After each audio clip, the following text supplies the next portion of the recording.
Sekreto sa napakasarap at super moist na chocolate cake ating gagawin. Lalo na ngayon sa darating na Kapaskuhan, I'm sure pasok to sa inyong listahan. Tara, simulan na natin! So mag-start tayo sa pag-mix ng 1/2 cup of evaporated milk and 1 piece of calamansi juice. At isa ito sa mga sekreto mga mamis para maging masarap at moist ang ating chocolate cake. Pagkatapos natin ma-mix, set aside natin for 10 minutes to curd. Sa isang bowl, nag-sieve tayo ng 3/4 cup plus 2 tablespoon all-purpose flour, 1 teaspoon baking soda, 1/2 teaspoon baking powder, and 1/2 teaspoon fine salt. Nag-sieve tayo ng 1/4 cup plus 2 tablespoon good cocoa powder. At dapat good cocoa powder ang ating gamitin mga mamis para mas maging masarap ang ating chocolate cake. Sa isang bowl, nag-add tayo ng 1 piece of large egg at 1/2 teaspoon vanilla. Sa ating dry mixture, nag-add tayo ng 1 cup of brown sugar. Sa ating liquid mixture, ini-add na natin ang ating milk and calamansi mixture.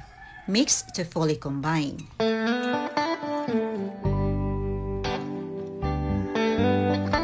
At dito, ini-incorporate na natin ang ating liquid at dry ingredients. At 2 tablespoon at a time na mga mamis para walang kumpul-kumpul na mamuo at mas madali ang pag-mix natin.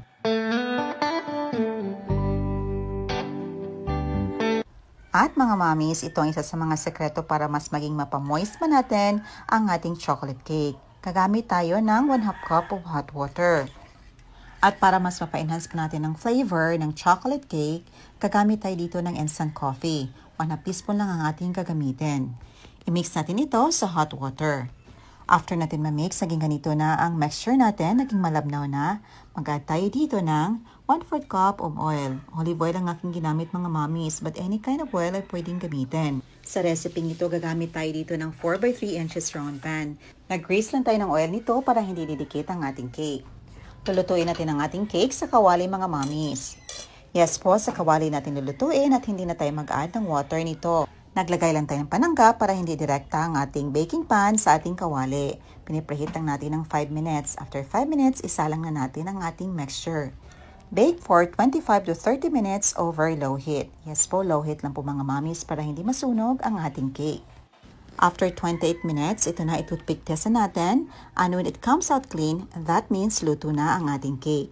Hahanguin at papanamigin ng mga 10 minutes before natin i-unmold. While waiting, gagawa muna tayo ng ating frosting. Super tipid at napakasarap ng frosting na ito mga mamis. At ito palang frosting na ito ang gamit ko sa pangnegosyo. At ito na, minix lang natin ang lahat ng mga ingredients until well combined. At para sa kumpletong sangkap pala mga mamis, check nyo lang sa description box below. At ito na, lulutuin natin ang ating mixture until thickened.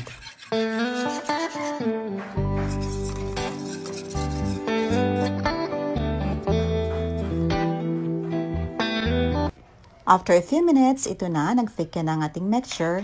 Mag-add na tayo dito ng 1 tablespoon buttercup. Mix to fully combine.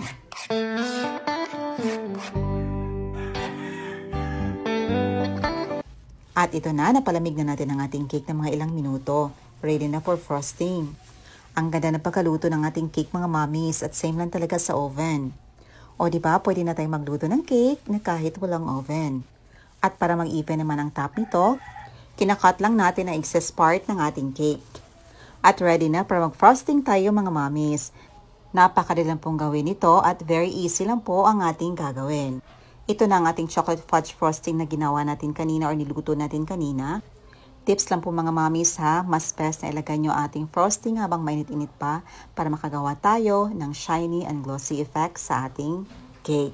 At gumamit pala tayo dito ng spatula. At ito talagang ginagamit mga mamis para mapasmooth natin ang ating pagdidesign ng cake. At mabibili lang to sa bakers or cake depot nearest sa inyong lugar. At dito napasmooth na natin mga mamis.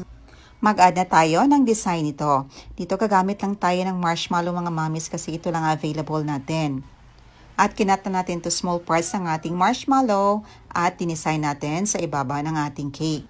At yung malalaking marshmallow naman, tinap natin sa ibabaw ng ating cake. Nag-drizzle lang tayo ng chocolate fudge icing or frosting sa ibabaw nito para may konting design naman. Nasa inyo lang yan mga mamis. Be creative lang sa pagdidesign ng cake. At magandang libangan to at matitest talaga ang creativity natin dito. At since meron pa tayong extra na icing or frosting, nag-drizzle lang tayo sa gilid ng ating cake para maging chocolatey talaga ang effect nito mga mommies. At kami lang naman nakakain ito. So, excited talaga ang aking anak sa pagtikip ng ating super moist chocolate cake mga mommies. And since kinain na aking mga anak ang marshmallow, so nag-top tayo ng chocolate or nag-grate tayo ng chocolate bar sa ibabaw nito. At ito na ang ating paboritong parte, ang tikiman time. Napaka-moist at napakasarap talaga ng ating chocolate cake mga mommies. At ito talaga ang bestseller ko mga mommy. At paborito talaga to ng aking mga anak. At napaka-affordable ng chocolate fudge frosting natin mga mommies, kaya pasok sa budget. Ayan lang po. Thank you so much for watching. God bless you all and stay safe everyone.